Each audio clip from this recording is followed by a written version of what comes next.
بسم الله الرحمن الرحیم حامدا ومصلیا ومسلما. ایام تشریق یا تکبیرات تشریق څه شي ته ویل کېږي؟ تشریق بنیادی طور سره دا د څه شي نه وتی دی؟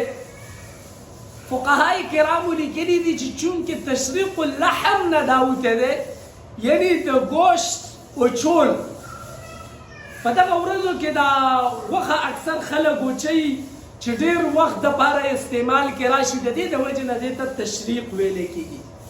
بهرحال تکبیرات تشریق دا د کمې ورځې نه دي، نو پاکستان کې دې کال انشاءالله سبا یعنی د اتوار د ورځې د سحر مونځ نه ونیسي.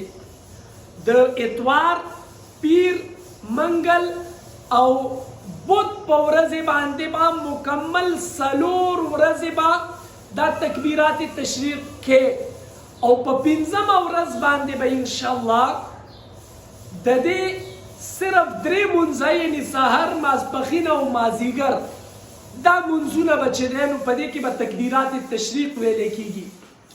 نو گویا کې د اتوار د ورځې یعنی سبا ورځې د سارې نه دا تکبیرات شروع کېږي. الله اکبر الله اکبر الله اکبر الله اکبر لا اله الا الله الله اکبر الله اکبر ولله الحمد. داغه تکبیرات دي.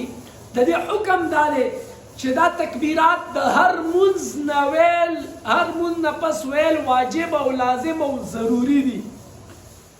د هر مونځ نه بعد زنانه دي چې دی نو د هر مانځه نه بعد خفیه یعنی پټ پټ ووایي، او سړي دې په اوچت آواز سره ووایي چې الله اکبر الله اکبر لا اله الا الله والله اکبر الله اکبر ولله الحمد. د دې ډېره غټه فلسفه ده د دې کلماتو، په یو حدیث کې راغلی ده، خو هغه به انشاءالله بیا چېرته تفصیل سره بیان کړمه.